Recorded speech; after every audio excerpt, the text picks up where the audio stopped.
HMPV है क्या? Viruses भी एक लिविंग ऑर्गेनिज्म है जो कि हमारी आंखों से दूर है। इनके अंदर भी वही प्रोसेस चलता है। एक ऑर्गेनिज्म है, 1 से 2 होते हैं, 2 से 4 होते हैं, 4 से 8 होते हैं। वही ऑर्गेनिज्म जो होते हैं वो ग्रो करते हैं। सबसे जो खतरनाक कॉज या सिम्टम है वो कौन सी हो सकती है? आपके जिगर को सबसे ज़्यादा डैमेज कर सकता है, आपके किडनीज को डैमेज कर सकता है, विजन के कुछ साइड इफेक्ट्स हैं इसके अंदर। तो ये फैलता कैसे? माउस हो जाता है, रोडेंट्स हैं, इनके अंदर ये नॉर्मल हालात में पाए जाते हैं। जब उनको एक इंसान इस्तेमाल करता है एज अ गज़ा के तौर पे, तो वो इंसान के अंदर आते हैं, फिर उससे वो उनके रेस्पिरेटरी ड्रॉपलेट से फिर आगे फैलते हैं। कि अगर अल्लाह ना करे आ जाए पाकिस्तान में भी तो फिर क्या हल है इसका? अगर ये चीज़ उसी तरह से पेंडेमिक की शक्ल इख्तियार करती है तो दुनिया बिल्कुल उसी तरह शट डाउन हो जाएगी। HMPV इसमें क्या किसी की जान जा सकती है? चाइना क्यों डर गया इस वायरस से अगर ये इतना ही डेडली नहीं है? फिर से एक वायरस दुनिया में छाया हुआ है, HMPV। ये वायरस क्या है? कोरोना की दफा तो हम बहुत टाइम के बाद सीरियस हुए थे। क्या हम HMPV को जानते हैं कि ये वायरस कैसे फैलता है? कौन से एज ग्रुप इसमें ज्यादा डेंजर जोन में है? क्या दुनिया में फिर से एक बार लॉकडाउन होने जा रहा है? इन तमाम सवालात के जवाब आपको इस पॉडकास्ट में मिलेंगे, तो पॉडकास्ट को एंड तक लाजमी देखें। Thank you so much for coming. तो आज हम जो डिस्कस करेंगे वो एक वायरस है जो हमारी पूरी सोसाइटी को, बल्कि हमारी ही नहीं, all over the world societies को डरा रहा है। कोरोना के बाद अगर किसी वायरस से आवाम डर रही है ना, तो वो HMPV वायरस है। मुझे ये बताइए HMPV है क्या? बेसिकली दुनिया के अंदर जितने भी वायरसेस हैं वो उनकी ऑब्वियसली किसी ना किसी फॉर्म में वो मौजूद हैं। तो उसमें से एक वायरस जो है वो HMPV है।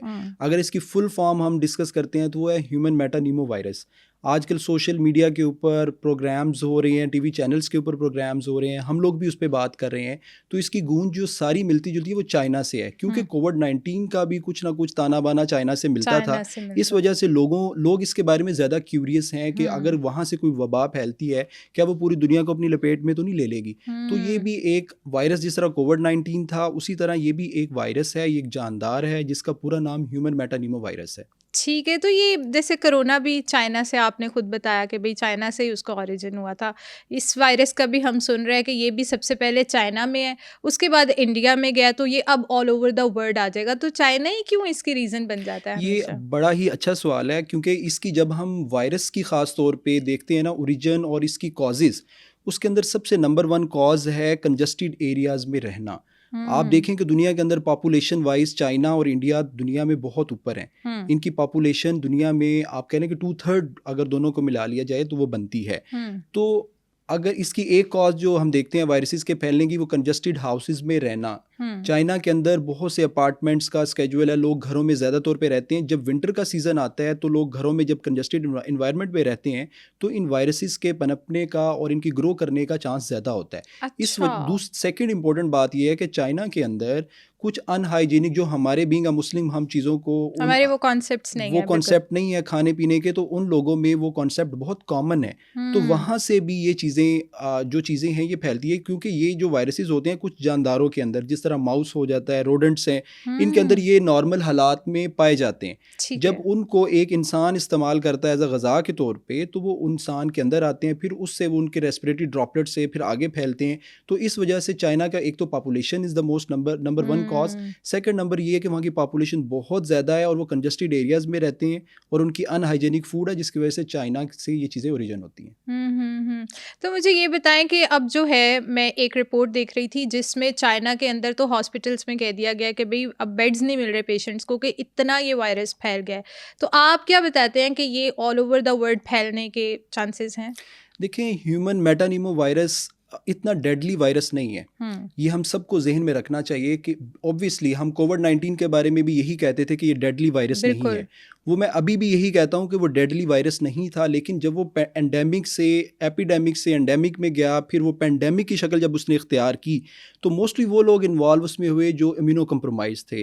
वो लोग जो कि जिनकी इम्यूनिटी जो कोमॉर्बिड थे, जिनको हाइपरटेंशन, डायबिटीज़, किडनी के मसाइल, दिल के मसाइल, जब उनको वायरस ने अटैक किया तो उनकी इम्यूनिटी जो थी वो कोलैप्स कर गई। जब वो वायरस ने पूरी दुनिया को अपनी लपेट में ले लिया तो वो फैटल साबित हुआ पूरी दुनिया के लिए। तो इसी तरह ह्यूमन मेटानीमो वायरस जो है ये भी इसी तरह एक वायरस है कोविड-19 की तरह, इसका भी उसी तरह रेप्लिकेशन साइकिल है, लेकिन अच्छी बात ये है कि इसका इंक्यूबेशन पीरियड 3 to 6 डेज़ है। इसने 3 to 6 डेज़ में अपने इंक्यूबेशन पीक पे पहुंचना, उसके बाद इसने रिवर्जन की तरफ आना शुरू कर देना है। और इसकी ज़्यादा सिम्टम्स जो आ रही हैं, जो रिपोर्ट हो रही हैं चाइना के अंदर भी, वो इन्फेंट्स के अंदर जो बच्चे होते हैं बिल्कुल न्यू बॉर्न या 1 साल तक बच्चे होते हैं, या फिर ओल्ड एज आफ्टर 60 ईयर, क्योंकि इन दोनों जो पॉपुलेशन ग्रुप्स हैं इनके अंदर इम्यूनिटी आपकी बिल्कुल कम होती है। बच्चों के अंदर भी अभी आपकी एंटीबॉडीज़ इतनी नहीं होती हैं और बड़ों के अंदर भी वो डेफिशिएंसी हो चुकी होती है। तो इन दो ग्रुप्स को ये ज़्यादा तौर पे डैमेज करता है और इनकी इम्यूनो कम्प्रोमाइज़ होने की वजह से ये वायरस फ़ायदा उठाते हुए इनमें फैटल साबित होकर जान भी इनकी ले सकता है। लेकिन जो इम्यूनो कॉम्पिटेंट लोग हैं, जिस तरह के यंग पेशेंट हैं, अगर उनको ये वायरस लगता भी है तो ये वायरस सेल्फ लिमिटेड होता है। सिम्टम्स आती हैं, आप अगर उन सिम्टम्स को डील करते हैं तो ये सेल्फ लिमिटेड है, खुद ही ख़त्म हो जाता है। अच्छा, लेकिन इसमें एक चीज़ थी, जैसे आप बता रहे हैं कि 6 to 8 डेज़ जो है इसका टाइम है, लेकिन उसमें है कि अगर 4 डिग्री सी से डाउन अगर आपका टेम्परेचर चला जाता है तब ये ज़्यादा एक्सपैंड भी हो सकता है, वायरस फैल भी सकता है। तो इसमें मुझे बताएं कि इससे विंटर्स का भी कोई रिलेशन है कि सर्दियों में ये वायरस ज़्यादा हो जाएगा? बिल्कुल ऐसी है। आपने सुना होगा कि अक्सर फ्लू शॉट लगता है लोगों को, ओल्ड एज में हम फ्लू शॉट लगाते हैं इन्फ्लुएंजा के अगेंस्ट। वो अक्टूबर में क्यों लगता है? क्योंकि अक्टूबर में इसलिए लगता है कि हमारा जो सीज़न है 4 वीक्स उसको अपना इफेक्ट दिखाने में लग जाते हैं। ठीक है। तो अक्टूबर में हम लगाते हैं उसकी डोज, ताकि जब विंटर दिसंबर जनवरी आएगा तो वो पेशेंट उस वायरस की उनके अंदर एंटीबॉडीज इम्यूनिटी मौजूद हो। अगर उनको इन्फ्लुएंजा अटैक भी करता है तो वो उसका मुकाबला कर सकें। अब आते हैं आपके सवाल की तरफ कि विंटर के अंदर ही क्यों? विंटर ख़ास वो मौसम होता है, या फॉल का मौसम या विंटर का मौसम, जिसके अंदर वायरसेस की या बैक्टीरियाज की ग्रोथ बहुत ज़्यादा होती है। इनके लिए एक फेवरेबल इन्वायरमेंट होता है जिससे वो ग्रो करते हैं। इसी वजह से हम कहते हैं कि कंजस्टेड एरिया में रहना, विंटर सीजन और ज़्यादा पॉपुलेशन और अनहाइजेनिक फूड, ये तमाम वो कॉजेज़ हैं जिससे ये वायरसेस आपको लगने के खतरात होते हैं। अच्छा, मुझे ये बताएं, हम बात कर रहे हैं कि इस वजह से ये स्प्रेड होता है वायरस, ये वायरस बनता कैसे है? क्या ये खुद साख्ता चीज़ है कि बस इसका इम्पैक्ट ब्रेन वाइज इतना ज़्यादा कर दिया जाता है कि हम एक ऐसी चीज़, एक ऐसे वायरस को जो हमने देखा नहीं है, हमें नहीं पता कोरोना की इस तरह की चीज़ है, लेकिन हम उससे ब्रेन वाइज काफ़ी इफेक्ट हो गए थे और वो चीज़ हमने रियलिटी बना दी। तो ये क्या चीज़ है वायरस? देखें, जितनी भी दुनिया के अंदर बीमारियां, इन्फेक्शंस होते हैं, वो मेनली आपकी 4 चीज़ों की वजह से होती हैं। उनमें एक बैक्टीरिया है, सेकंड पे वायरसेस हैं, फिर फंगस है, फिर पैरासाइट्स हैं। ये 4 वो और ये जानदार हैं। ये जहन में रखें कि ये ऑर्गेनिज्म भी उसी तरह लिविंग इनका स्टाइल है जिस तरह कि ह्यूमन का है। ये भी ग्रो करते हैं, ये भी रेप्लिकेट करते हैं, इनके अंदर भी सारी वही चीज़ें होती हैं। अल्लाह ताला ने वही प्रोसेस इनको बनाया है जिस तरह कि ह्यूमन बीइंग का है। तो वायरसेस भी एक लिविंग ऑर्गेनिज्म है जो कि हमारी आंखों से दूर है, इतना छोटा है कि वो माइक्रोस्कोप में नज़र आता है, वो वैसे नज़र नहीं आता है। ये जहन में रखिए, वायरस एक एग्जिस्टिंग एंटिटी है जो अल्लाह ताला ने बनाई है। अब बहुत सी ऐसी भी चीज़ें हैं जो अब सेकंड नंबर पे इंपॉर्टेंट बात ये है कि ये जब वायरसेस होते हैं, ये ऑब्वियसली इनको एक फेवरेबल इन्वायरमेंट मिला, ये पहले से एग्जिस्ट कर रहे होते हैं। जब अमीनो कम्प्रोमाइज़ कोई बंदा उनके पास उसको अटैक करते हैं तो उसके अंदर रेप्लिकेशन रेट उनका ज़्यादा होता है। जब आपको अमीनो कॉम्पिटेंट या ऐसा बंदा जिसकी कुव्वत मुदाफ़त बिल्कुल ठीक है, जब उसके अंदर ये अटैक करते हैं तो उस तरह से ये मौसर अपनी आप को रेप्लिकेट नहीं कर पाते हैं, तो सेल्फ लिमिटिंग है, तो ये डबल नहीं हो पाते हैं। इस वजह से ये भी इनके अंदर भी वही प्रोसेस चलता है। एक ऑर्गेनिज्म है, 1 से 2 होते हैं, 2 से 4 होते हैं, 4 से 8 होते हैं। वही ऑर्गेनिज्म जो होते हैं वो ग्रो करते हैं। इसी तरह जब हम इनको एंटीवायरल या एंटी बैक्टीरियल कोई मेडिकेशन देते हैं, बैक्टीरिया के अंदर एंटी बैक्टीरियल और फंगस, इसके वायरसेस के अंदर एंटीवायरल देते हैं, तो वो उनकी रेप्लिकेशन को रोकने के लिए होता है कि वो जो उनकी डिवीजन हो रही होती है सेल्स की, तो उनको रोका जाए ताकि उसकी रेमिशन की तरफ हम जा सकें। जैसे कोरोना, एक दफ़ा आपकी बॉडी में अगर एक दफ़ा कोरोना हुआ तो उसके बाद वो एक हमें एश्योरिटी मिल जाती थी कि मैं तो कोरोना से गुजर गया हूँ, अब दोबारा नहीं होगा। तो क्या ये HMPV एक दफ़ा होने के बाद दोबारा अटैक कर सकता है? देखिए, इस सवाल के अंदर आपको समझना पड़ेगा कि आपकी इम्यूनिटी क्या है। इम्यूनिटी बेसिकली ये होती है कि आपकी बॉडी के अंदर अल्लाह ताला ने नेचुरल आपके ब्लड के अंदर, आपके लिम्फ नोड्स के अंदर कुछ ऐसे सेल्स बनाए हैं जिनके अंदर वाइट ब्लड सेल्स, जो हम अक्सर CBC में चेक कर रहे होते हैं, इनके अंदर लिम्फोसाइट्स होते हैं, मैक्रोफेजेस होते हैं। ये सारे वो सेल्स हैं जो कि आपके, देखिए होता क्या है, आपकी जिस्म की ये उसी तरह है जिस तरह आपने गार्ड रखा हुआ है, आपके घर में कोई चोर घुसा है, गार्ड उसकी तरफ रवाना हुआ है, उसको पकड़ के उसने बाहर फेंक दिया। इसी तरह जिस्म के अंदर अगर कोई ऑर्गेनिज्म एंटर हो जाता है, चाहे वो आपके नाक से एंटर हुआ है, मुंह से एंटर हुआ है, ब्लड से एंटर हुआ है, किसी भी रूट से एंटर हुआ है, तो आपके ये सारे जो सेल्स हैं ये विजिलेंट हो जाते हैं, ये उसको अटैक करते हैं। ये अटैक करके उसको जिस्म से इनगल्फ कर लेते हैं, उसको जिस्म से निकाल देते हैं। अगर आपकी इम्यूनिटी लो है, आपके अंदर वो आपके सेल्स जिनको हम lymphocytes, macrophages, white blood cells बोलते हैं, ये अगर आपकी बॉडी के अंदर उतना काम नहीं कर रहे हैं या कम मिकदार में मौजूद हैं, तो वो जो एंटीजन, जो वायरस या जो बैक्टीरिया आपके जिस्म में एंटर हुआ है, तो उसको तो काउंटर करने के लिए कोई चीज़ मौजूद नहीं है। तो इसकी वजह से उसको खुली छुट्टी मिल जाती है कि आप जितना मर्जी रेप्लिकेट करें और तो वो रेप्लिकेशन उनकी 300 मल्टीप्लाई टाइम से इस तरह हो रही होती है। तो वो इस वजह से इम्यूनो कंप्रोमाइज लोगों को ये ज़्यादा इफेक्ट कर रहे होते हैं। तो अपनी इम्यूनिटी का कैसे आइडिया कर सकते हैं कि अभी मेरी इम्यूनिटी स्ट्रांग है कि वीक है, कैसे पता चलेगा? आजकल के मौसम में आपको ऐसे होगा कि जो फ्लू है वो हर बंदे के साथ महीनों से चल रहा है। बिल्कुल ऐसे ही है। कुछ लोग जो हैं वो फ्लू को कैरी करते हैं, वो 4-5 दिन में रिकवर हो जाते हैं। अगर एक ही घर में 2 लोगों को फ्लू हो रहा है, एक ही सोर्स है उसका, तो उससे भी आइडिया हो जाता है कि एक बंदा जल्दी रिकवर कर रहा है, एक उस इन्फेक्शन को लेके उसका कैरियर बन गया और वो लॉन्ग टर्म उसकी चीज़ें चलती जा रही हैं। सबसे सेकंड इंपॉर्टेंट बात, आपको अपनी इम्यूनिटी का कैसे आइडिया होता है? आपको अपनी इम्यूनिटी का इस चीज़ से भी आइडिया हो जाता है कि माइनर इन्फेक्शन जो है वो आप कैरी कर लेते हैं ईजीली, जो कि आपकी सोसाइटी के अंदर बाकी लोग कैरी नहीं करते हैं। आप साल के एंड पे अपने एवेल्युएशन करें कि पूरे साल के अंदर मैं तो ऑलमोस्ट हर महीने मुझे कोई ना कोई इन्फेक्शन रहा है। इसका मतलब ये है कि आपको अगर 12 महीनों में 8 दफ़ा 10 दफ़ा किसी इन्फेक्शन ने कैरी किया है, अटैक किया है, तो आपकी इम्यूनिटी लो है, वीक है। क्यों? क्योंकि बहुत से वायरसेस, बैक्टीरिया आपको अटैक करते हैं, आपकी इम्यूनिटी उनको निकाल देती है जिस्म से, आपको पता भी नहीं होता, आपको कोई सिम्टम्स भी नहीं आते हैं। बहुत सी चीज़ें इस तरह की भी जिस्म में हो रही होती हैं। लेकिन अगर आपको किसी चीज़ की सिम्टम आई है, उसके प्रॉपर साइन सिम्टम्स आप में मौजूद हैं, बार बार वो चीज़ें अटैक कर रही हैं, तो इसका मतलब है कि आपकी इम्यूनिटी वीक है। बहुत सी एंटीबॉडीज़ हैं, जिस तरह इम्यूनोग्लोबुलिन ए है, वो आपके म्यूकोज़ा को इफ़ेक्ट करती है। म्यूकोज़ा से मुराद है कि हमारी जिस्म के अंदर की जो भी लाइनिंग है उसके अंदर वो मौजूद होती है। अगर वो लो है आपके अंदर तो आपको डायरिया भी हो सकता है। आपको डायरिया के साथ आपके रेस्पिरेटरी ट्रैक इन्फेक्शन हो सकते हैं। आपके ल्यूमन के अंदर जितनी भी चीज़ें हैं वो हो सकती हैं। इन शॉर्ट, आम पब्लिक के लिए ये बात है कि अगर आपको इन्फेक्शन बार बार हो रहे हैं और उन ऑर्गेनिजम्स की वजह से हो रहे हैं कि जो एक नॉर्मल बंदे को कुछ नहीं कह रहे हैं, लेकिन आप उनके साथ मौजूद हैं, लेकिन आपको वो नॉर्मल ऑर्गेनिज्म भी जो है ना वो तंग कर रहे हैं और वो कॉम्प्लिकेशंस की तरफ चले जाते हैं। इट मींस कि आप उन नॉर्मल से ऑर्गेनिजम्स को कम्बैट करने की सलाहियत भी नहीं रखते और आपके अंदर इम्यूनिटी लो है और आपको उसके पे वर्कअप करना चाहिए। तो उसके लिए क्या कर सकते हैं? अगर अब इम्यूनिटी लो है, अब पता चल गया हमें कि भाई हमारी इम्यूनिटी लो है, अब हम उसे कैसे स्ट्रॉन्ग कर सकते हैं? इतना उसे किस तरह सॉलिड कर दें कि भाई हमें ये छोटी छोटी वायरस हो या इन्फेक्शन हो वो हिट ना करें? देखें, अगर हम बच्चों की तरफ जाते हैं, बहुत सी कॉन्जेनिटल बीमारियां भी होती हैं जिनके अंदर हमने बड़ी डिटेल से पहले भी डिस्कशन की हुई है। उनके अंदर भी आपकी इम्यूनिटी लो होती है। ये जो लिम्फोसाइट्स हैं, आपके इम्यूनोग्लोबुलिन्स हैं, आपके वाइट ब्लड सेल्स हैं, इनके अंदर काफ़ी ज़्यादा जो है ना वेरिएशंस की बीमारियां मौजूद हैं जो कि आपके कॉन्जेनिटली आप में ट्रांसफ़र होती हैं। उनका बहुत जल्दी पता चल जाता है। फॉर एग्जांपल, मैं आपको एग्जांपल देता हूँ। एक बच्चा जब माँ के पेट से पैदा होता है, माँ के पेट से जब पैदा होता है तो उसके अम्बिलिकस के साथ उसका प्लेसेंटा जुड़ा होता है, ठीक है, और प्लेसेंटा को आप काट के उसके ऊपर क्लिप लगा देते हैं, ठीक है। 1 हफ्ता 2 हफ्ते के बाद वो क्लिप खुद ही स्लफ ऑफ होके गिर जाता है। इसका मतलब है कि ये बॉडी का एक नॉर्मल मैकेनिज्म था, उसने वहाँ पे जो ज़ख्म था उसको हील करने के लिए वहाँ पे वाइट ब्लड सेल पहुँचे, उन्होंने उसको हील करा के ये क्लिप ऑटोमेटिकली स्लफ ऑफ हो गया।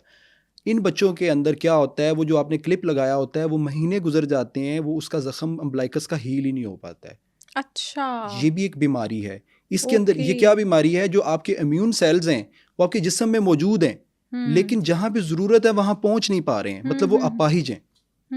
आम अल्फाज में मैं कहना चाहूँगा, वो वाइट ब्लड सेल्स जो हैं वो वहाँ तक पहुँच नहीं पा रहे हैं जहाँ उनकी ज़रूरत है। जिस्म में प्रॉपर मिकदार में मौजूद हैं वो, लेकिन जहाँ पे उनकी ज़रूरत है वहाँ पे वो मौजूद नहीं है। ये भी एक इम्यूनोग्लोबुलिन की या वाइट ब्लड सेल्स की एक बीमारी है। इससे भी ये एक इम्यूनो डेफिशिएंसी की बीमारी है जो बच्चों में डायग्नोज होती है। अब बड़ों के अंदर हम इसको सद्देबाब कैसे कर सकते हैं?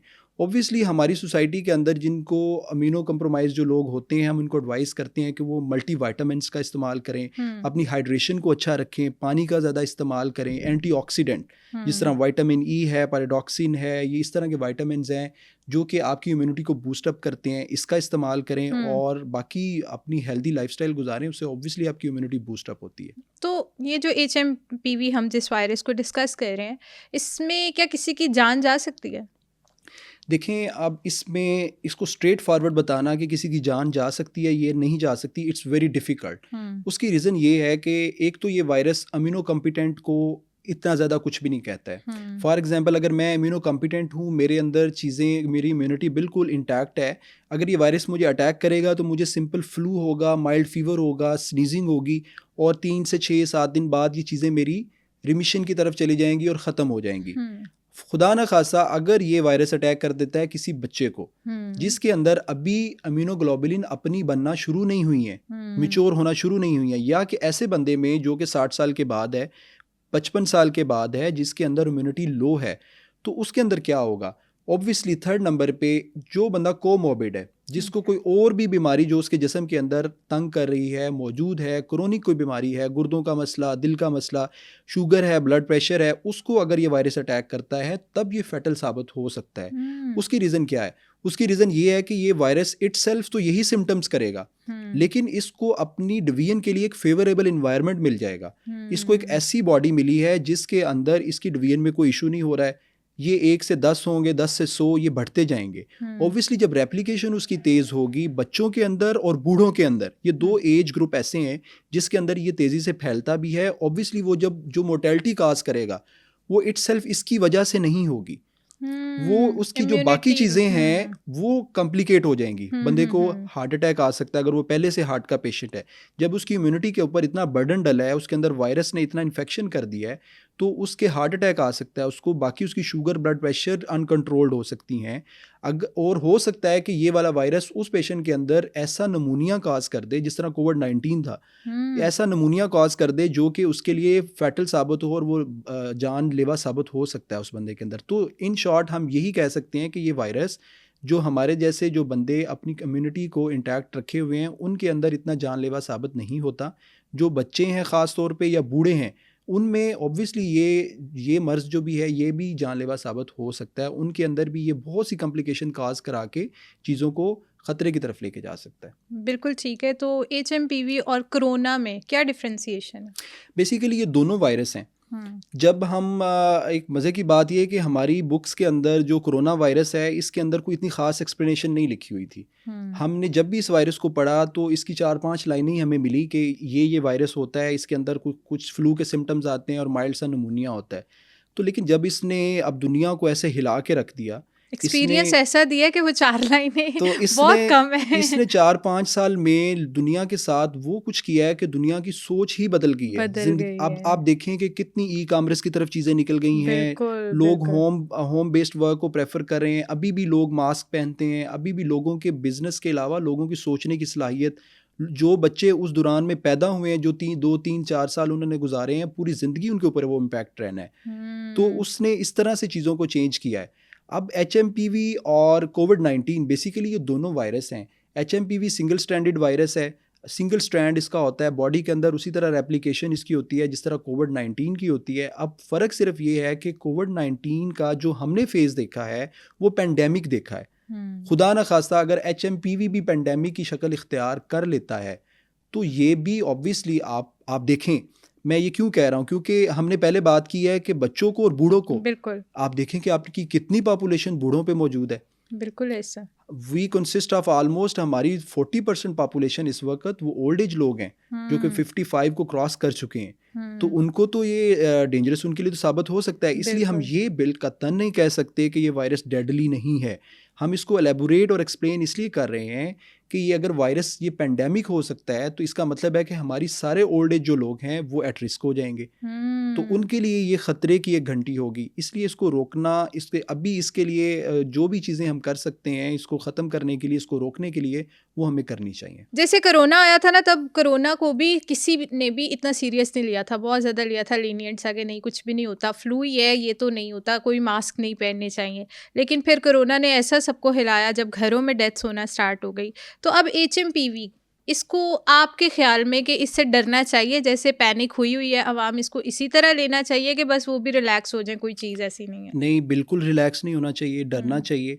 उसकी रीज़न ये है कि कोविड-19 के एग्जाम्पल जिस तरह आपने भी कोट किया हमारे सामने है, बिल्कुल ये हमने बड़े शुरू में ही सारी पब्लिक को ये एक्सप्लेन कर दिया कि ये जानदार चीज़ें हैं, ये वायरसेस बैक्टीरिया ये बिल्कुल जानदार चीज़ें हैं, अगर इनको फेवरेबल इन्वायरमेंट मिलता है तो ये रेप्लिकेट होते हैं। अगर हम ये कहते हैं कि अभी तो वो चाइना में आया है, वो अभी हमारे जो इम्यूनिटी जिनकी ठीक है उनको कुछ नहीं कहेगा तो हमें कोई ज़रूरत नहीं है। तो अगर वो हमारे इधर आ गया, हमारे इम्यूनो कॉम्पिटेंट और जो न्यू बॉर्न जो इन्फेंट्स और चिल्ड्रन हैं, अगर उनके इन दो पॉपुलेशन ग्रुप के अंदर ही अगर ये चीज़ फैल जाती है तो हमारे लिए तो ये भी डेडली साबित और बहुत ख़तरनाक साबित हो सकती है। इस वजह से कोई भी वायरस, कोई भी बैक्टीरिया या कोई भी चीज़ जिसका पेंडेमिक का ख़तरा है, अच्छा मुझे ये बताएं कि चाइना क्यों डर गया इस वायरस से? अगर ये इतना ही डेडली नहीं है या इसके फैलने का ख़तरा नहीं है तो चाइना ने इतनी ज़्यादा प्रिकॉशंस क्यों की हैं?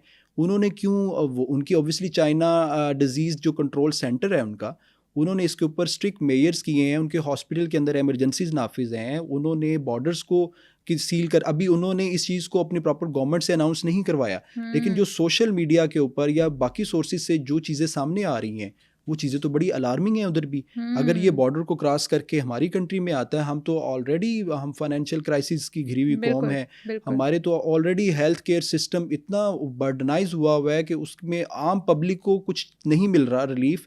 तो जब आपके हेल्थ केयर सिस्टम के ऊपर कोई इस तरह पेंडेमिक की शक्ल में कोई बर्डन पड़ता है तो आम पब्लिक अपनी बीमारियां बाकियों से हटके वो इस चीज़ को फेस करने लग जाती है, आपके सारे रिसोर्सेज इधर चले जाते हैं।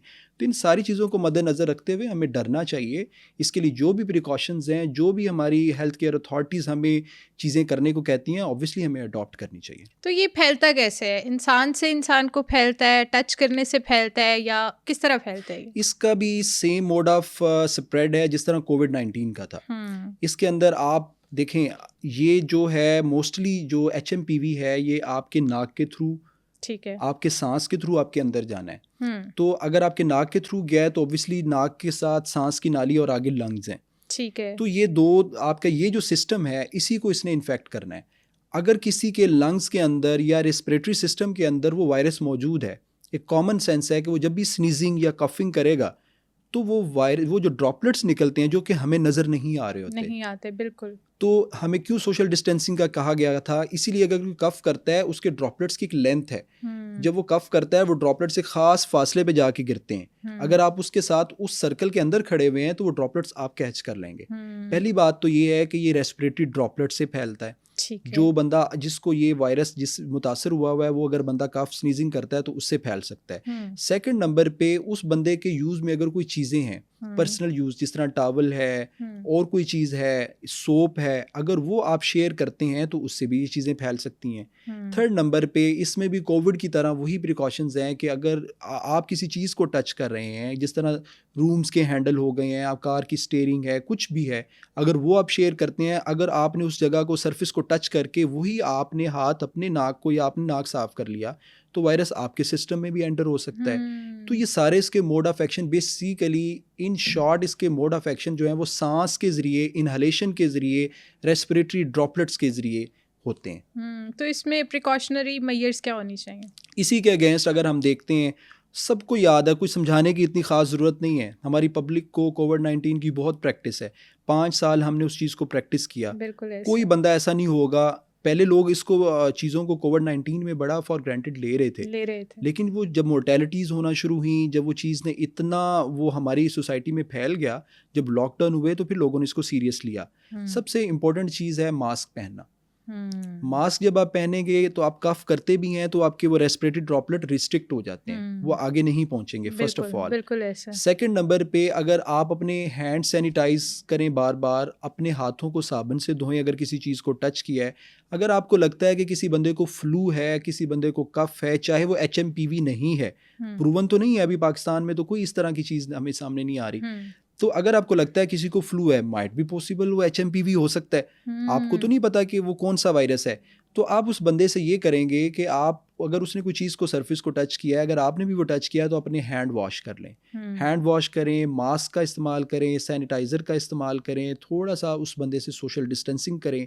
तो ये सारी वही प्रिकॉशंस जो कोविड-19 वाली हैं वही इसी HMPV में भी कारआमद साबित होंगी। अच्छा, आपने बताया कि HMPV के अंदर आपको फ्लू होता है, कफ होती है, स्नीजिंग होती है, तो ये तो विंटर्स में वैसे भी कॉमन है, मतलब विंटर्स में फ्लू तो होता ही है, मुझे लगता है एक दफ़ा तो लाजमी सबको होता है। तो कैसे डिफ्रेंसिएशन हो कि ये आपको किसी वायरस ने अटैक किया है कि ये एक रैंडम फ्लू है? आप देखें, जो रैंडम फ्लू भी है वो भी किसी ना किसी वायरस की वजह से ही हो रहा होता है। ठीक है। अब हमें ये सोचना है कि जिसकी वजह से हम डरे हुए हैं, हमारी पब्लिक जो डरी हुई है, वो क्या हमें एचएमपीवी जो चाइना में इस वक्त एंडेमिक है, क्या वो हमें भी तो नहीं हो गया?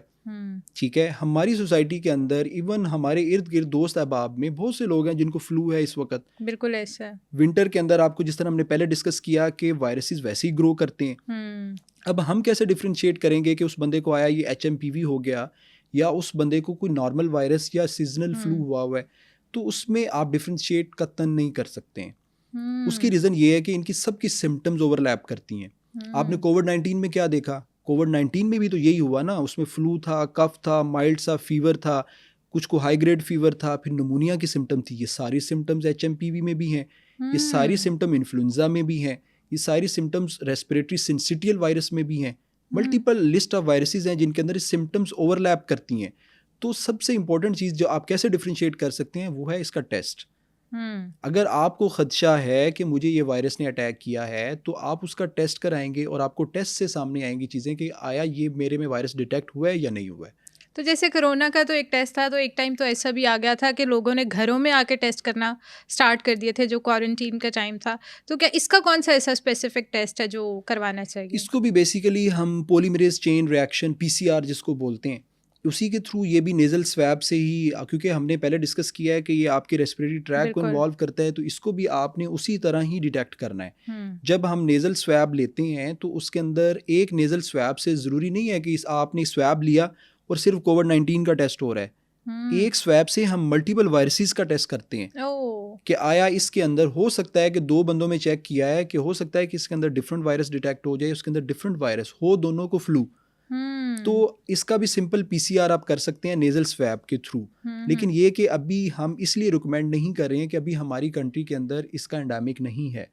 तो नॉर्मल फ्लू जो है वो सेल्फ लिमिटेड होता है, और हाँ, जो बंदा फ्लू को लेके कॉम्प्लिकेशंस की तरफ जा रहा है उसके अंदर हम ज़रूर रिकमेंड कर रहे हैं। कैसी complication? For example old age में पेशेंट है जिसको निमोनिया हुआ है, वो ठीक नहीं हो रहा, ठीक है, जो कि एक ख़ास ड्यूरेशन गुजर गया, उसके बावजूद उसका निमोनिया कॉम्प्लिकेट कर रहा है, तो उसके अंदर हम ढूंढते हैं कि आया ये कोविड-19 है, आया ये इन्फ्लुएंजा है, ये ह्यूमन मेटानीमो वायरस है, कौन सा वायरस। फिर हम उसके अंदर टेस्ट की तरफ जाते हैं डिटेक्ट करने के लिए कि कौन से वायरस ने इसको अटैक किया। उन लोगों में हम रिकमेंड कर रहे हैं। अदरवाइज़ नॉर्मल जो जिस तरह हम लॉकडाउन में स्क्रीनिंग के लिए हम लोगों ने किया था, वो नहीं हम लोग कर रहे अभी। बिल्कुल ठीक है। तो जो अगर ये खुदा ना खास्ता अगर किसी को अटैक कर जाए तो इसमें क्या करना चाहिए? मेडिकेशन लेनी चाहिए?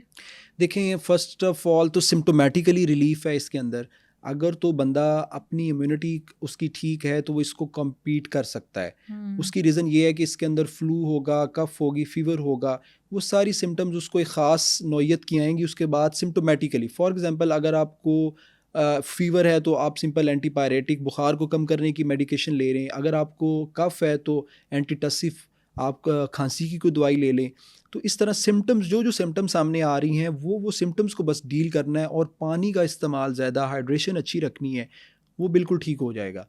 इसके अंदर किसी और चीज़ करने की कोई भी ज़रूरत नहीं है। कोई ख़ास मेडिसिन इस तरह की जो आप कहें कि एचएमपीवी के अगेंस्ट दुनिया में एफडीए ने अप्रूव की है, ऐसा कुछ भी नहीं है। कोई दवाई इसकी मौजूद नहीं है। सिम्टोमेटिकली इसका रिलीफ होता है, सिम्टोमेटिकली इसकी ट्रीटमेंट होती है। तो जैसे कोरोना को भी एक टाइम पे जब कोरोना किसी घर में अगर एक फ़र्द को हो जाता था तो हॉस्पिटल ले जाते थे कि वो बिल्कुल वहाँ पे अलग रहेगा और हर चीज़ का उसका ख्याल रखा जाएगा। तो क्या एचएमपीवी पेशेंट्स को भी हॉस्पिटलाइजेशन की ज़रूरत होती है? देखें, एचएमपीवी का मोड ऑफ एक्शन तो सेम है कोविड-19 वाला। अगर आप कहते हैं कि एक ही घर में 2 ओल्ड एज पेशेंट हैं, एक को हो गया है और एक दूसरा उसी कमरे में रहता है, तो बिल्कुल मैं रिकमेंड करूंगा कि जो दूसरा बंदा है उसको उनसे सेपरेशन करके एक ख़ास सोशल डिस्टेंसिंग पे रखा जाए। अगर वो बंदा कॉम्प्लिकेशन फील कर रहा है तो उसको हॉस्पिटलाइज भी करवाया जाए। लेकिन अगर 2 लोग हैं, दोनों 25-30 ईयर की एज में हैं, उनको माइल्ड सिम्टम्स हैं, तो उनको कोई ज़रूरत नहीं है। उनको हम सिम्टम्स को रिलीव करवाएंगे, सिंपल उनको अच्छी, ये जो हम चीज़ें बता रहे हैं, ऑब्वियसली ये लोग पैसे दे के डॉक्टर्स के पास जाके ये चीज़ें प्रिस्क्राइब करवाते हैं और उनसे बिल्कुल पूछते ऐसा, हैं। बिल्कुल हम तो एक ऐसा। पब्लिक अवेयरनेस के लिए ये चीज़ें यहाँ बैठ के इसीलिए डिस्कस कर रहे हैं कि लोग घर बैठ के इन चीज़ों की अवेयरनेस हासिल करें और इतना पैनिक नहीं हो। जहाँ पैनिक होना है वहाँ ज़रूर हो, लेकिन जितना पैनिक नहीं, क्योंकि पैनिक होना भी इटसेल्फ, स्ट्रेस लेना भी चीज़ों का जो है ना वो भी आपके लिए ठीक नहीं है। तो ये चीज़ें इस तरह इन चीज़ों को ओवरकम किया जा सकता है। अच्छा, अगर मैं आपसे पूछूं कि HMPV वायरस के अंदर सबसे जो खतरनाक एक कॉज या सिम्टम है वो कौन सी हो सकती है? उसमें अगर तो आपको HMP वायरस हो गया, उसके बाद अगर आपको सांस के मसले आना शुरू हो गए, आपको लग रहा है कि मेरा सांस रुक रहा है और मेरी ऑक्सीजन सैचुरेशन जो हम पल्स ऑक्सीमीटर से चेक करते हैं वो नीचे की तरफ जा रही है। नॉर्मली तो आपको पता है 95 से ऊपर होनी चाहिए आपकी, बिल्कुल, ठीक है। तो अगर वो आपकी सैचुरेशन ड्रॉप कर रही है, आपकी नमूनिया इस लेवल का हो गया है कि आपके फेफड़े उससे मुतासर हो गए हैं, अब सांस के मसले आ रहे हैं, तो आपको ऑब्वियसली इसके लिए एंटीबायोटिक्स का, अगर सुपर एडिड कोई बैक्टीरियल इन्फेक्शन है और साथ एंटीवायरल और इन चीज़ों की तरफ ज़रूर डॉक्टर से रुजू करना चाहिए ताकि आपकी चीज़ें जल्द बेहतर हो सकें। इसमें एक और सवाल है कि ज़्यादातर लोग ये कहते हैं कि फ्लू में मेडिसिन आप लो ही ना, ठीक है, फ्लू में मेडिसिन अवॉइड करनी चाहिए, ठीक है। अब ये स्टार्ट ही फ्लू से होता है, मतलब हमारे अगर वो रेस्पिरेटरी ट्रैक के ज़रिए भी जाता है तो हमें फ्लू तो होगा। अब उसमें हम मेडिकेशन की तरफ जाएं या ना जाएं, अब हमें कैसे पता चलेगा ये HMPV वायरस है? देखिए, बड़ा अच्छा सवाल है। हम भी लोगों को कहते हैं अगर आप फ्लू की मेडिसिन लेंगे तो आप 7 दिन में ठीक होंगे, नहीं लेंगे तो 1 वीक में ठीक हो जाएंगे। अच्छा, तो इसका 7 दिन और 1 वीक। तो इसका मतलब ये है कि जब वायरस अटैक करता है आपको तो उसका एंटीवायरल एंटीडोट है। आपने देखा होगा कि आपको बैक्टीरिया की वजह से कोई इन्फेक्शन है तो हम एंटीबायोटिक्स देते हैं, और एंटीबायोटिक्स का कोई भी रोल वायरस के इन्फेक्शन में नहीं होता, क्योंकि ये दोनों डिफरेंट एंटिटीज़ हैं। अगर आप एंटीबायोटिक्स वायरस इन्फेक्शन में देते रहेंगे तो आप ज़ाया कर रहे हैं, कोई काम नहीं है उसका। हमारी सोसाइटी में हो रहा है ये। कोई भी फ्लू हुआ, कुछ भी हुआ, चाहे वो वायरस से है, तो हम उसको एंटीबायोटिक्स लेके ठीक करने की कोशिश करते हैं। अब बात ये है कि जो एंटीवायरल मेडिकेशंस हैं वो उनके कुछ साइड इफ़ेक्ट्स हैं, वो हमारी सोसाइटी में इतना कॉमन यूज़ के अंदर नहीं है। वो डॉक्टर्स भी जब यूज़ करते हैं तो वो अंडर स्ट्रिक्ट प्रिस्क्रिप्शंस और ऑब्जर्वेशन यूज़ करते हैं, क्योंकि उनके कुछ साइड इफ़ेक्ट्स होते हैं। तो माइल्ड से फ्लू में, माइल्ड फीवर में, इन चीज़ों में हम एंटीवायरल का इस्तेमाल नहीं करते हैं। याद रखिएगा, मैं एंटीवायरल का वर्ड यूज़ कर रहा हूँ। अभी हमने इस्तेमाल की थी, पीछे बातें यूज़ की हमने कि सिम्टोमेटिकली ट्रीटमेंट। बिल्कुल, अगर किसी को फ्लू है तो उसको एंटी एलर्जिक दे देना, ये हम वायरस एंटीवायरल नहीं दे रहे हैं। अगर किसी को वॉमिट आ रही है तो उसको एंटी एमेटिक या उल्टी की दवाई दे देना, ये एंटीवायरल इस्तेमाल नहीं कर रहे हैं हम। अगर किसी बंदे को फीवर है तो उसको बुखार की दवाई दे रहे हैं, उसको एंटीवायरल इस्तेमाल नहीं कर रहे हैं। लेकिन जब बैक्टीरिया से इन्फेक्शन होता है तो हम उसको फ्लू की भी देते हैं, एंटीबायोटिक भी साथ ज़रूर ऐड करते हैं कि एंटीबायोटिक ने उस बैक्टीरिया को ख़त्म करना है, फिर ये सिम्टम ठीक होनी है। लेकिन वायरस के अंदर ये डिफरेंट है। वायरस के अंदर हम ये करते हैं कि सिम्टोमेटिकली पेशेंट की इम्यूनिटी को बूस्ट करते हैं, चीज़ें सेल्फ लिमिटेड ठीक होती हैं। अगर वो सिस्टमिकली इन्वॉल्व हो जाए, वायरस आपकी बॉडी में फैल रहा है या कुछ ऐसे ब्रेन के कुछ इन्फेक्शंस हैं या बाकी चीज़ें हैं, उसमें फिर हम उसमें एंटीवायरल का इस्तेमाल करते हैं। वो भी स्ट्रिक्ट अंदर प्रॉपर डोज के साथ, ताकि उनके कोई साइड इफ़ेक्ट्स ना आए। तो ये एक बड़ी मिथ है जो लोग कहते हैं ना कि वायरस के अगेंस्ट जो है ना दवाई नहीं लेनी चाहिए। जो हम वो एंटीवायरल के बारे में हम इस्तेमाल कर रहे होते हैं। बिल्कुल, बिल्कुल। जो दवाई लेनी चाहिए वो सिम्टोमेटिकली तो आपने लेनी है। ठीक है। अच्छा, ये मुझे बताया कि फ्लू में मेडिसिन से क्यों मना किया जाता है? क्यों कहते हैं कि फ्लू है तो मेडिसिन मत खाओ? नहीं, उसमें फिर वही बात है कि हम लोग एंटीवायरल की बात कर रहे होते हैं। अच्छा, ठीक है। उसके अंदर कोई भी बात हम लोग ये नहीं कर रहे हैं कि आपने फ्लू हो गया तो बिल्कुल कोई सिम्टोमेटिकली रिलीफ नहीं लेना। अगर खुदा ना खास्ता किसी को फ्लू है, उसके साथ उसका नाक बंद है, तो हम कतन ये नहीं कहते कि आप कुछ ना करें। हम ऑब्वियसली उसको मेडिसिन एडवाइस करेंगे, कोई एंटी एलर्जिक देंगे, कुछ ऐसी चीज़ें देंगे जिससे उसके नाक का फ्लो बेहतर हो, या जो उसका नज़ला है वो जल्दी खुश्क हो जाए। लेकिन वो जो वायरस जो उसको कॉज करा रहा है, उस वायरस को मारने के लिए एंटीवायरल नहीं देंगे। क्यों? क्योंकि वो जो वायरस है वो सेल्फ लिमिटिंग है, वो जानलेवा नहीं है। वो 2 से 4 दिन, 4 से 5 दिन में उसने खुद ही ये सिम्टम पीक पे लाके खुद ही उसने मर जाना है। तो हम एंटीवायरल दे के उसको क्यों ख़त्म करें, जबकि एंटीवायरल के इतने साइड इफ़ेक्ट्स हैं। तो इसलिए वायरस में एंटीवायरल के क्या साइड इफ़ेक्ट्स हो सकते हैं? एंटीवायरल आपके जिगर को सबसे ज़्यादा कर सकता है, डैमेज कर सकता है। आपके किडनीज़ को डैमेज कर सकता है। विजन के कुछ साइड इफ़ेक्ट्स हैं इसके अंदर। बहुत सी इसके अंदर चीज़ें, ये हम इतना जल्दी जो है ना इन चीज़ों को एंटीवायरल का इस्तेमाल, बहुत से कम डॉक्टर हैं जो कि ख़ास एक वक्त पे जाके जब सिस्टेमिकली इन्फेक्शन फैलता है तब जाके हम इन चीज़ों को यूज़ करते हैं। अच्छा, इस वायरस से कोई भी आपके इंटरनल ऑर्गन्स इफेक्ट हो सकते हैं? लंग्स हो जाए या लिवर हो जाए, कोई भी? देखिए HMPV वायरस ये बेसिकली हमने शुरू से हम डिस्कस कर रहे हैं कि ये आपके लंग्स को इन्वॉल्व करता है। आपके नमूनिया बेसिकली आपके लंग्स की इन्फ्लेमेशन को कहते हैं। बिल्कुल। हेपेटाइटिस आपके जिगर की इन्फ्लेमेशन को कहते हैं। इसी तरह जिस भी ऑर्गन की इन्फ्लेमेशन होनी है ना, अब उसके आगे हम ये मेडिकल टर्मिनोलॉजीज हैं, जिस तरह ब्लेडर की है आपके इन्फ्लेमेशन हो जाए, यूरिनरी ब्लेडर की हम सिस्टाइटिस कहते हैं। इसी तरह नमूनिया जो है ये आपकी लंग्स की इन्फ्लेमेशन को हम बोलते हैं। तो जो वायरस आपके लंग्स को इन्वॉल्व कर रहा है, इसका मतलब है कि सबसे पहले वो चीज़ आपके लंग्स को तो इन्वॉल्व कर रही है, और लंग्स के साथ ही आपका जो हार्ट है, आपका सर्कुलेशन के लिए दिल जुड़ा हुआ है। तो जब लंग्स इन्फेक्टेड होते हैं, तो जब लंग्स सही काम नहीं करते हैं, आप एक चीज़ को समझें कि आपका जो खून है उसके अंदर ऑक्सीजन जाती है ना, हम ऑक्सीजन ही हमारे सारे सेल्स की ग़िज़ा है, तो ऑक्सीजन हमारे लंग्स के थ्रू जा रही है, हम इनहेल करते हैं तो ऑक्सीजन अंदर जाती है। जब आपके लंग्स कंप्रोमाइज़ हो गए हैं तो आपकी ऑक्सीजनेशन तो कंप्रोमाइज़ होगी, आप सांस नहीं सही ले पाएंगे। जब सांस सही नहीं ले पाएंगे तो ऑब्वियसली जो हार्ट पंप कर रहा है, तो जब ये दो ऑर्गन मेजर डैमेज होने हैं, तो जब आगे ब्लड आगे किसी भी ऑर्गन को ऑक्सीजनेटेड नहीं जाना, तो जिस्म का कौन सा हिस्सा आप मुझे बताएं कि जो इससे बचेगा? कोई जिस्म का हिस्सा स्पेयर नहीं होता, क्योंकि प्राइमरी ऑर्गन लंग्स ऐसे हैं जो कि अगर कंप्रोमाइज़ हो गए हैं तो इसके अंदर मोर्टेलिटी बहुत ज़्यादा है। क्यों? क्योंकि लंग्स की कोई पाकिस्तान के अंदर मैंने नहीं कभी सुना कि लंग्स की कोई ट्रांसप्लांटेशन या कोई इस तरह का सिस्टम हो। अब बात यह है कि लंग्स अगर कंप्रोमाइज़ हो गए हैं तो उनको हमने एंटीबायोटिक एंटीवायरल दे के उन चीज़ों को रिवर्ट करना होता है कि जिस वायरस की वजह से वो हो रहे हैं।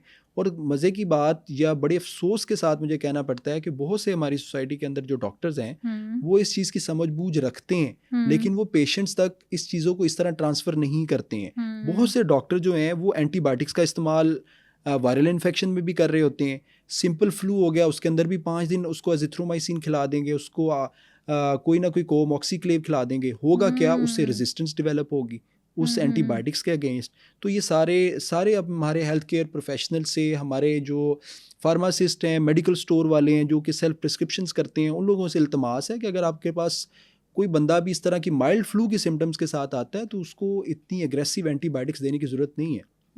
मैं एक पर्सनल एक्सपीरियंस आपके साथ करता हूँ।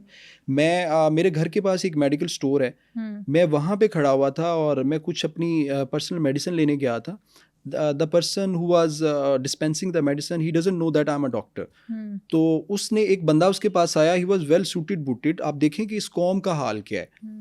उस कौम का ये हाल है कि उसको अगर नज़ला ज़ुकाम खांसी हुआ है, वो किसी गवर्नमेंट हॉस्पिटल में फ्री चेकअप के लिए नहीं गया, वो किसी को 200-300 रुपया दे के चेकअप कराने नहीं गया।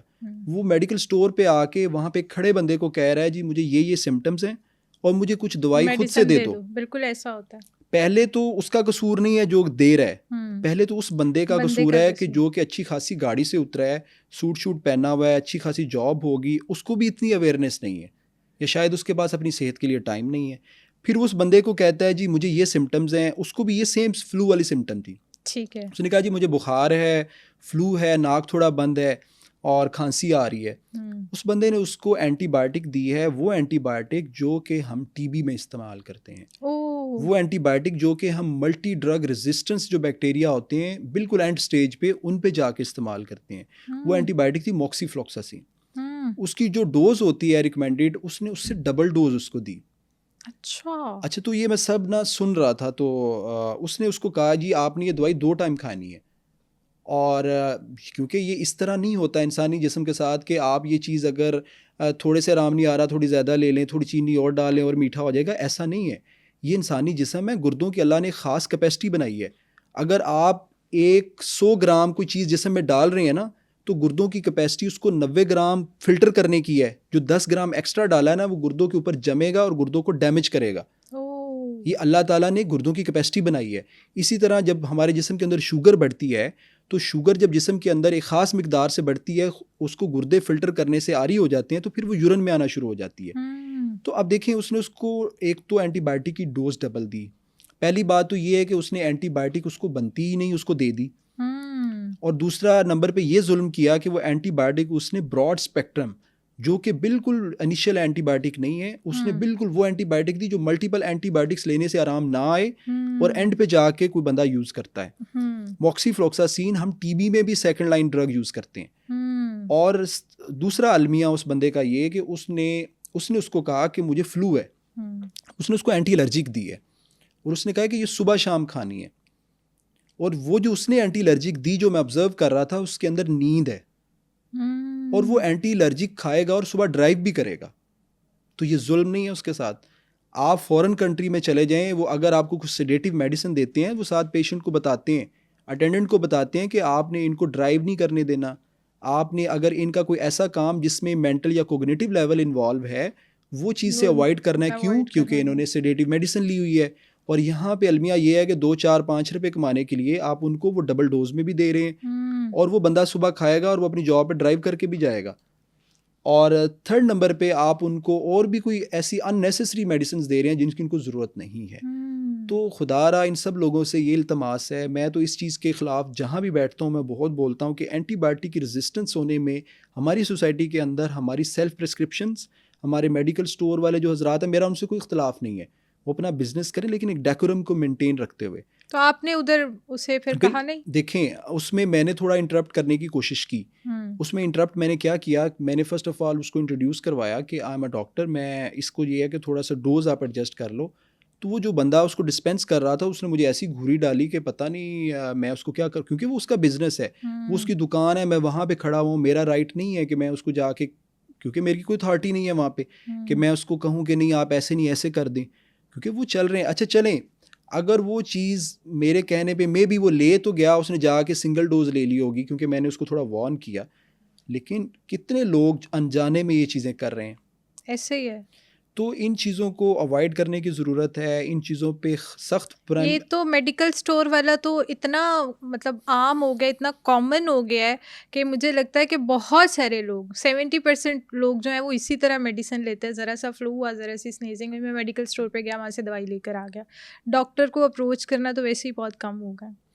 लेकिन इसमें अब चीज़ें, बहुत सी चीज़ें हमारी सोसाइटी की इसके अंदर ज़िक्र में आ सकती हैं। हम अवेयरनेस के लिए बड़ा अच्छा मैसेज दे सकते हैं कि इससे मतलब कितना आप अपने साथ नुकसान कर रहे हो। अगर हेल्थ ही नहीं अच्छी आपकी, आप अंदर वो चीज़ें डाल रहे हो, अपने वो मेडिकेशन डाल रहे हैं जो कि उससे रिलेटेड है ही नहीं, उनकी डिजीज़ से रिलेटेड ही नहीं है, तो फिर ऑब्वियसली उसके लॉन्ग टर्म इफ़ेक्ट्स तो आएंगे। उसके किडनीज, सबसे पहले किडनीज इफ़ेक्ट होते हैं इन चीज़ों से। जब आप ओवरडोज करते हैं किसी चीज़ की, आपके किडनीज इफ़ेक्ट होते हैं। उसके अलावा जब आप ओवरडोज करते हैं तो वो वाली बैक्टीरियाज़ जो कि किसी माइनर मिकदार में अगर मौजूद भी हों तो वो रेजिस्टेंट हो जाते हैं। क्योंकि अगर एक दफ़ा आपने ऑब्ज़र्व भी किया होगा कि अगर आपने एक एंटीबायोटिक एक ख़ास मिकदार में एक दफ़ा ली और सेकंड टाइम वही एंटीबायोटिक से आपको आराम नहीं आ रहा होता, नहीं आता, बिल्कुल। उसके रीज़न ये है कि वो बैक्टीरिया बड़े सियाने और समझदार हैं। आपने उनको एक गन से जब फायर किया है ना, तो वो उस गन से दोबारा नहीं मरेंगे। वो ऑब्वियसली कोई ना कोई ढाल, इसको हम बायोफिल्म बोलते हैं अपनी ज़ुबान के अंदर, वो एक बायोफिल्म बनाते हैं। वो सेकंड टाइम इतनी इफ़ेक्टिव नहीं होती है वो एंटीबायोटिक। फिर होता क्या है, इसका सबसे बड़ा अलमिया ये है कि जब वो बंदा ज़िंदगी में किसी लाइफ थ्रेटनिंग इन्फेक्शन में इन्वॉल्व होता है, वो किसी टर्शरी केयर हॉस्पिटल में जाता है, उसको वो ब्रॉड स्पेक्ट्रम एंटीबायोटिक की ज़रूरत वाकई अब होती है, और वहाँ पे वो जब हम उसको देते हैं तो उस पर वो काम नहीं कर रही होती। क्यों? क्योंकि उसने क्वैक से, मेडिकल स्टोर से वो खा के अपनी उसकी रेजिस्टेंस कर ली है। हमारे पास ऐसे भी पेशेंट मौजूद होते हैं समहाउ। हम जब उनकी एंटीबायोटिक रेजिस्टेंस चेक होती है ना, आपका ब्लड निकालते हैं, उसमें देखते हैं कि कौन सी एंटीबायोटिक इसकी चेक हो सकती है, कौन सी सेंसिटिव है, कौन सी रेजिस्टेंट है। तो उसके अंदर ऐसे भी पेशेंट होते हैं कि कोई भी एंटीबायोटिक उनको सेंसिटिव नहीं होती है, तो हम उनमें कुछ भी नहीं कर सकते हैं। अच्छा, कोरोना में बड़ी कॉमन एक चीज़ थी कि बुखार मतलब होता था तो बार बार पैनाडोल खा लेते थे, या वो एक और टैबलेट थी जो ले लेते थे। तो क्या HMPV में भी अगर इस तरह की कोई फॉर्म हो तो आप पैनाडोल ले सकते हो बार बार? देखें, कोरोना के अंदर हाइड्रोक्सीक्लोरोक्वीन शुरू में आई कि आप ये यूज़ कर सकते हैं। पैनाडोल का सिंपल ये रोल है कि इसने आपकी बॉडी की पेन को और फीवर को कम करना है। इसने क्या करना है, इसने आपके ब्रेन के अंदर कुछ न्यूरोट्रांसमीटर रिलीज़ हो रहे होते हैं, इंटरल्यूकन्स कुछ रिलीज़ हो रहे होते हैं, उसको कम करके आपके हाइपोथैलेमस का टेम्परेचर जो होता है सेट पॉइंट, उसको मैनेज करना होता है। सिंपल पैनाडोल का ये रोल है। अगर तो HMPV की वजह से, कोविड की वजह से, रेस्पिरेटरी सिंसिटियल वायरस, किसी भी वायरस की वजह से अगर आपको बुखार है, बॉडी एक्स हैं, तब पैनाडोल का रोल है। सम टाइम ये भी होता है कि आपको फ्लू है लेकिन आपको फीवर नहीं है, बिल्कुल, तो पैनाडोल का उसमें कोई रोल नहीं है। पैनाडोल ने तो बुखार को कम करना है, आप फ्लू का तो उससे कोई रोल नहीं है। तो सम टाइम ऐसे भी होता है कि आपको बुखार है, आपको फ्लू नहीं है, और ये एक कंप्लीट पैकेज होता है। ये 4-5 जो सिम्टम है, ज़रूरी नहीं है कि हर पेशेंट में सारी सिम्टम्स आएँ। अब 2 पेशेंट एक ही वायरस को कैरी कर रहे हैं। एक पेशेंट आ रहा है जी मुझे फीवर और फ्लू है, दूसरा पेशेंट आ रहा है कि मुझे फ्लू और कफ है। अब हालांकि सेम वायरस हैं और प्रेजेंटेशन डिफरेंट होती है, इसलिए आपको सिम्टोमेटिकली ट्रीटमेंट का मतलब ही ये होता है कि जो जो सिम्टम्स आपके सामने आ रही हैं ना, आपने उन्हीं सिम्टम्स को बस ट्रीट करना है और कुछ भी नहीं करना। और खुदा रहा इतना कोई मुश्किल चीज़ नहीं है। हम भी गवर्नमेंट हॉस्पिटल्स में काम करते हैं, वहाँ पे ऑब्वियसली थोड़ी सी चीज़ें बेहतर करने की ज़रूरत है, लेकिन वहाँ पे जो आपकी डायग्नोसिस बनती है ना, वो डायग्नोसिस आपकी बेस्ट डायग्नोसिस है। मैं ये नहीं कहता कि गवर्नमेंट हॉस्पिटल में आपको बेस्ट चीज़ें मिल जाएंगी, बेस्ट, और क्योंकि वहाँ पे रश इतना होता है और बड़े मसाइल हैं, लेकिन वहाँ पे जो डॉक्टर डायग्नोसिस बना रहा है उसके पास शायद ये टाइम नहीं है आपके साथ डिस्कस करने का, क्योंकि उसने एक आधे घंटे के अंदर 300 मरीज देखना है। लेकिन जो वो आपकी डायग्नोसिस बना रहा है वो बगैर किसी लालच के, बगैर किसी चीज़ के, वो फेयर बना रहा है। वो आपको जो चीज़ बता रहा है, हम क्या करते हैं, हम जाते हैं जी इस डॉक्टर ने तो हमें सही देखा ही नहीं है, हालांकि जो उसने लिखा है वो सही लिखा है, उस पर अमल दरामद करो। कोई डॉक्टर अगर आपसे आधा घंटा बात कर रहा है और वो हमारी सेटिस्फेक्शन उसमें होती है, हम कहते हैं कि उसने हमसे बात की, सब कुछ किया। अब हम भी अक्सर ऐसे होता है कि हम एक्सरे देखते हैं किसी का, तो एक्सरे के अंदर देखने के फौरी बाद हम उसकी दवाई लिख देते हैं कि ये आपको ये मसला हो गया।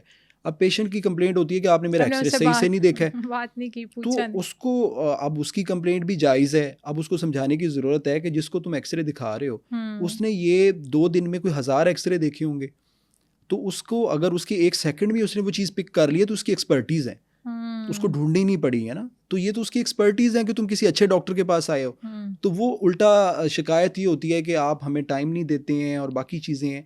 लेकिन डॉक्टरों से बेशक आप शिकायतें करें, लेकिन पब्लिक से मेरी जो शिकायत रहती है, आप सेल्फ मेडिकेशन और किसी की लेफ्ट ओवर मेडिकेशन घर में, कि उसको बुखार हुआ था उसने ये एंटीबायोटिक खा ली, मैं भी ये खा लूँगी, इसको अवॉइड करें। ये मेडिकल स्टोर्स पे जाके इन चीज़ों को अवॉइड करें ताकि आपकी एंटीबायोटिक रेजिस्टेंस डेवलप मत हो। जब आपको ज़रूरत हो जिस चीज़ की, वो डॉक्टर से ख़ास मिकदार में, वो भी अगर कोई डॉक्टर उसको ओवरडोज दे रहा है वो भी नुकसानदेह है, और आपके वेट के अकॉर्डिंग दवाई दी जाती है।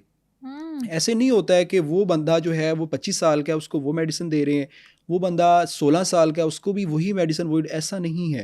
आपके केजीज के हिसाब से डोज निकलती है कि इस एंटीबायोटिक की इस बंदे को कितनी डोज देनी है, 2 टाइम देनी है। फला एंटीबायोटिक है उसकी हाफ लाइफ इतनी है, उसको 2 टाइम देना है, उसको 3 टाइम देना है।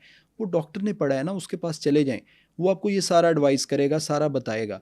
तो इन चीज़ों पे मुझे बहुत दुख होता है। ये इस प्लेटफॉर्म से मैं लोगों को ये बताना चाहता था कि खुदारा इन चीज़ों से आप अवॉइड करें ताकि आप अपनी ज़िंदगी को इम्पोर्टेंस दें। जब आप नहीं इम्पोर्टेंस देंगे ना, तो सोसाइटी में बहुत से लोग हैं जो कि आपकी ज़िंदगी को जो है ना वो खेलने के लिए तैयार बैठे हुए हैं। बिल्कुल ऐसे, अगर हम खुद नहीं प्यार करते, अपना ख्याल खुद नहीं रख सकते, तो कोई भी नहीं रखेगा ऑब्वियसली। अच्छा, मुझे ये बताएं कि कोरोना के भी एक टाइम के बाद वैक्सीन आ गई थी, तो क्या इसकी वैक्सीन के लिए काम हो रहा है कि अगर अल्लाह ना करे आ जाए पाकिस्तान में भी, तो फिर क्या हल है इसका, वैक्सीनेशन का क्या सीन है? अभी सबसे पहले तो बिग नो, इसमें कोई अभी इसकी वैक्सीन मौजूद नहीं है।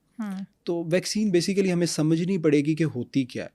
अब होता ये है कि जब एक वायरस आपको अटैक करता है, आपकी बॉडी के अंदर उसकी एंटीबॉडीज़ बनती हैं। ये वायरस आ रहा है, इधर से आपकी बॉडी का इम्यून सेल आया, वो दोनों जब आपस में ऐसे मिले हैं तो उन्होंने एक न्यूट्रल एंटीबॉडी बना दी है। अब वो जो वायरस आया था उसका असर ख़त्म हो गया, ठीक है, आपके इम्यून सेल ने उसको कैप्चर कर लिया और उसको जिस्म से निकाल दिया और बाकी एंटीबॉडी जिस्म में मौजूद रह गई है। अब बेसिकली वो एंटीबॉडीज़ जो हैं, वो जो एंटीबॉडीज़ आपके जिस्म में बनी हैं, वो आपकी इम्यूनिटी हैं। वो बेसिकली आपकी वैक्सीन में यूज़ होती हैं। अब हम वैक्सीन किस तरह बनाते हैं, हम उसी वायरस को पकड़ते हैं, हम HMPV वायरस को लेंगे, उसको माइक्रोस्कोप के नीचे रख के उसके अंदर जो उसका बीमारी कॉज करने वाला जिस्म का हिस्सा होगा उसको मफलूज कर देंगे। अच्छा, अब वायरस है, उसके अंदर जो फैलने वाला 1 से 2, 2 से 10 होने वाला जो बॉडी का सिस्टम था, उसको हमने जिस्म से उसके ख़त्म कर दिया। इसको हम बोलते हैं उसकी विरुलेंस को ख़त्म कर दिया। उसी वायरस को आपकी एंटीबॉडी आपकी वैक्सीन की शक्ल में आपके जिस्म में डाल देंगे। वही HMP वायरस आपके जिस्म में गया है, आपकी इम्यूनिटी को नहीं पता कि वो डेड वायरस है या वो जिंदा है, उसने तो देखना है वायरस आ गया है, बिल्कुल वो सारा आपकी मशीनरी एक्टिवेट हो जानी है। जब मशीनरी एक्टिवेट होनी है, आपके जिस्म में एंटीबॉडीज बननी है, वो उस वायरस के अगेंस्ट जो कि नुकसानदेह नहीं था, लेकिन आपका क्या फ़ायदा हो गया, आपके जिस्म के अंदर एंटीबॉडीज़ बन गई। खुदा ना खास्ता कुछ अरसे बाद वो सेम वायरस जिसकी विरुलेंस अब ख़त्म नहीं हुई, वो सही इंटैक्ट है, वो आपको अटैक करता है, तो आपके जिस्म के अंदर एंटीबॉडीज़ पहले ही मौजूद है। तो दिस इज़ कॉल्ड वैक्सीनेशन। हम किस तरह करते हैं, मल्टीपल तरीके हैं इसमें। लाइव वैक्सीन भी होती हैं, जिंदा वायरस को डाला जाता है, फिर डेड वायरस होते हैं, तो किल्ड वैक्सीन्स होती हैं। अब बेसिकली इसके अंदर पाकिस्तान के अंदर या दुनिया के अंदर अभी तक तो चीज़ें ऑब्वियसली लैबोरेटरीज़ के अंदर चीज़ें काम चल रहे होते हैं पैरेलल, लेकिन अगर आप देखा जाए मीन वाइल इसकी कोई भी वैक्सीन अभी टिल डेट कोई भी मौजूद नहीं है। अच्छा डॉक्टर साहब, मुझे एक चीज़ और बताएं कि कोविड-19 जब आया था, बहुत सारे लोगों को हिट किया था, इफ़ेक्ट किया था, तो उन्होंने वैक्सीनेशन लगाई थी।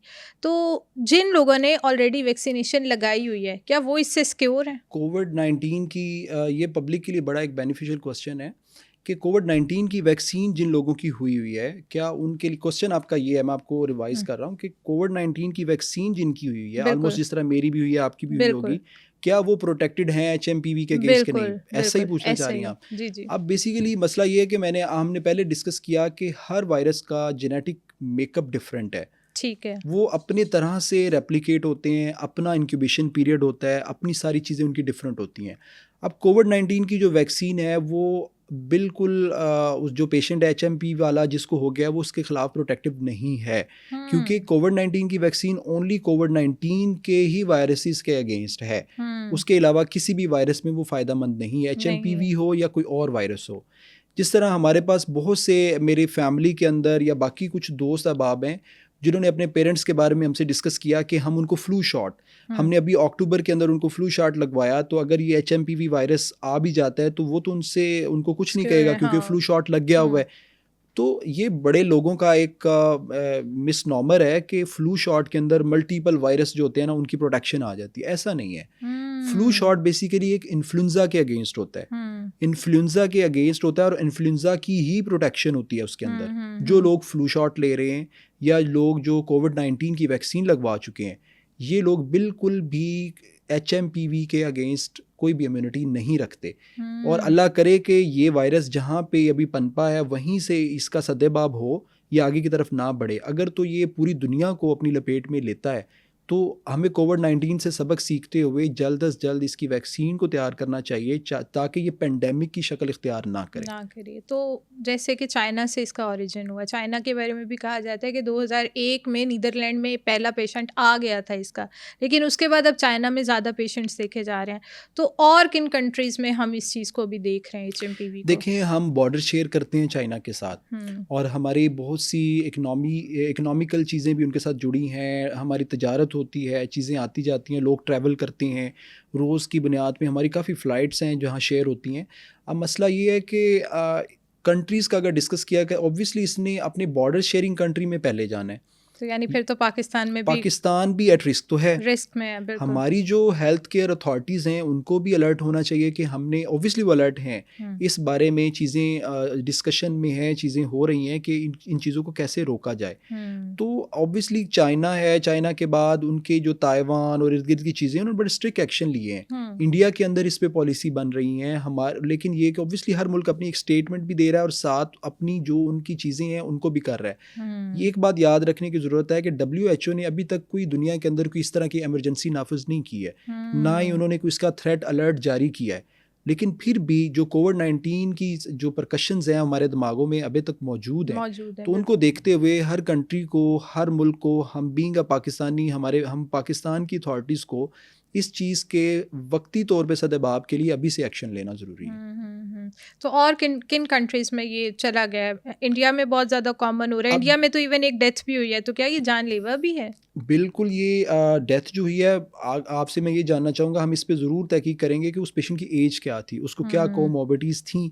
हम बड़ा डिटेल से इसको डिस्कस करके आए हैं कि ये वायरस जो है, ये इम्यूनिटी जिनकी बिल्कुल इंटैक्ट है, उनको कुछ नहीं कहेगा। ऐसे लोग जिनके अंदर ऑलरेडी कोई ना कोई मसला है, हाँ, यहाँ से एक बात, बड़ी इंपॉर्टेंट बात है जो कि हम लोगों को करनी चाहिए। जो लोग पहले से सांस की बीमारियों में मुब्तला हैं, जिस तरह के एस्थमा के पेशेंट हैं, बिल्कुल, जो स्मोकर हैं, जो COPD chronic obstructive lung disease जो होती है, उनके जो लोग पेशेंट हैं उनके अंदर ये अगर वायरस अटैक करता है तो ये बिल्कुल जानलेवा साबित हो सकता है, क्योंकि उनकी सांस की नालियां पहले ही सिकुड़ी होती हैं, कंप्रोमाइज्ड होती हैं। अगर उनके अंदर ये वायरस रेप्लिकेट करेगा तो उनके लंग्स तो दिनों के अंदर ये ख़राब करेगा और उनके अंदर इनकी मोर्टेलिटी रेट भी ज़्यादा होता है। बिल्कुल ठीक है। तो मुझे अब ये बताएं कि HMPV के बारे में, इस वायरस के बारे में कोई ऐसी चीज़ जो आप चाहते हैं कि भाई आवाम तक ये मैसेज ज़रूर जाए, वो लास्ट मैसेज आपका क्या होगा? अच्छा, आवाम को सबसे पहले तो बात यह है कि जहाँ हमें डरना चाहिए वहीं डरना चाहिए। अब एक चीज़ को अगर आप अभी से हवा बना के एक्सेसिवली, इसको हम OCD बोलते हैं, ऑब्सेसिव कंपल्सिव डिसऑर्डर, अगर आप अभी से जो है, अगर किसी को सिम्टम भी नहीं है उससे भी दूर रह रहे हैं, बाकी चीज़ों को आप फैमिली बाइकआउट करें, ये भी अननेसेसरी है। आप चीज़ों को क्लोजली ऑब्जर्व करें।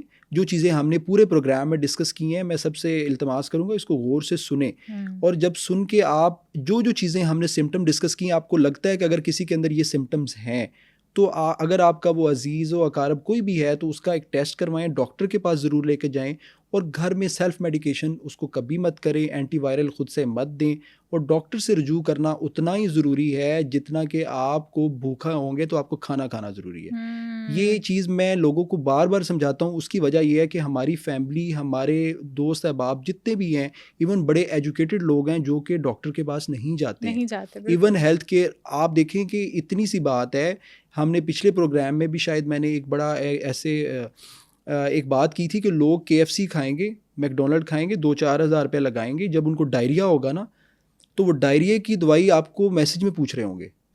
Very true. Because it doesn't mean they don't have money, it doesn't mean, it means they don't prioritize their life. बिल्कुल, हेल्थ लास्ट प्रायोरिटी है, हेल्थ की लास्ट प्रायोरिटी है उनकी। वो उस चीज़ को वो समझते हैं कि शायद इस चीज़ से ये ठीक हो जाएगा। ठीक हो जाती हैं चीज़ें, हो सकता है कि 99% चीज़ें ठीक हो जाएं, 1% जो चीज़ है वो आप डिले कर दें, और डिले करने से चीज़ें जो है ना वो बहुत आगे की तरफ चली जाती हैं। अच्छा, अगर खुदा ना खास्ता पाकिस्तान में ये आ गया HMPV, तो व्हाट डू यू थिंक कि लॉकडाउन फिर से लगेगा, क्वारंटीन फिर सब हो जाएंगे, और एक दफ़ा वही जो हमने 2019 का देखा था सारा समा, क्या वो वाक़यातन अब दोबारा होने जा रहा है? देखिए, लॉकडाउन जब हमने 2019 से ऑनवर्ड लगवाया था ना, लॉकडाउन के अंदर मैंने खुद ड्यूटीज़ की हुई हैं घरों में जाके। जब कोई भी किसी पेशेंट को, अपने अजीज़ो कारब को लोग छोड़ के भाग गए थे ना, हम तब 10-10 लोगों के फैमिली मेम्बर्स के खुद जाके, हमारे पास किट्स भी नहीं होती थी, हम लोगों के सैंपल करते थे।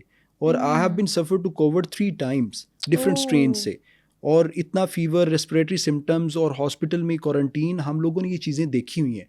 उन सारी चीज़ों से अब हम लोगों को कुछ सीख लेना चाहिए। अगर देखें, वो सारी चीज़ें इसलिए करवाई गई कि ताकि पूरी पॉपुलेशन की एक एक्सरसाइज हो कि ये सिम्टम्स हैं, ये प्रॉब्लम्स हैं, इनको ऐसे डील करना है। तो हम already we have learned it. अगर हमें एक अलर्ट जारी हुआ है कि चाइना में ये चीज़ है, तो हम अपने लेवल पे सोशल डिस्टेंसिंग करें, अपने लेवल पे अगर किसी को सिम्टम्स हैं उसको डॉक्टर के पास रजू करें, अपने लेवल पे अगर किसी बंदे की कुछ सिम्टम्स हैं तो उसको एज सून एज पॉसिबल जो भी चीज़ें हो सकती हैं उसके लिए करके चीज़ों को हम कंट्रोल कर सकते हैं। ये वायरस टच करने से भी स्प्रेड होता है, लाइक हाथ मिलाने से या कुछ इस तरह? बिल्कुल, अगर आपने ऐसे बंदे को हाथ मिलाया है जिसको वो वायरस है, अगर उसने अपना नाक साफ़ किया उसी हाथ से, अगर उसके हाथ के ऊपर वायरस लगा हुआ है या मौजूद है, अगर आप हैंड शेक कर रहे हैं और वही हैंड आप भी दोबारा नाक पे या मुंह पे लगाते हैं, तो वो आपके भी एपिथेलियम के थ्रू आपके भी नाक से अंदर जा सकता है। तो इसीलिए बार बार हाथ धोना, सैनिटाइज़र का इस्तेमाल करना, मास्क का इस्तेमाल करना, ये सारी चीज़ें बहुत ज़रूरी हैं। अच्छा, कोरोना में ये हुआ था कि खुदा ना खास्ता अगर कोरोना से डेथ हो भी गई थी ना किसी की, तो लोग उनके डेथ वाले घर में भी नहीं जाते थे। तो कहते थे नहीं भाई अब वो तो चला गया, और मैंने ऐसे ऐसे जनाजे भी देखे हैं जिन्होंने 5-6 घर के लोगों ने बस उसको तदफीन तक लेके गए हैं। तो क्या ये भी इतना ही ख़तरनाक होगा कि खुदा ना खास्ता अगर किसी की इस चीज़ से डेथ हो जाए तो आप डेथ वाले घर में भी नहीं जाएंगे? देखिए, इसमें बड़ी एक टेक्निकल बात है। अब जिस बंदे की कोविड-19 से डेथ हो गई, ये किस तरह वायरस फैल रहा है? ये आपके सांस लेने से फैल रहा है, ऐसे ही है ना। हो सकता है कि वो जो बॉडी है, उसकी जो डेड बॉडी है, उसके अंदर वो वायरस मौजूद है, लेकिन वो डायरेक्टली स्प्रेड नहीं हो रहा है क्योंकि उस बंदे का सांस तो है नहीं है। लेकिन जब लॉकडाउन था उसमें एक दूसरे की इन चीज़ों से रोका इसलिए गया कि जिस घर में ये प्रॉब्लम हुई है या मोर्टेलिटी हुई है, तो उनके बाकी फैमिली मेम्बर्स भी एक्टिव फैमिली मेम्बर हैं। उनके अंदर किसी ना किसी को तो वायरस है ना, तो वो सारे एक्सपोज्ड हैं, उनसे कांटेक्ट को बचाने के लिए कहा गया था सोशल डिस्टेंसिंग का, उस बॉडी से नहीं कहा गया था।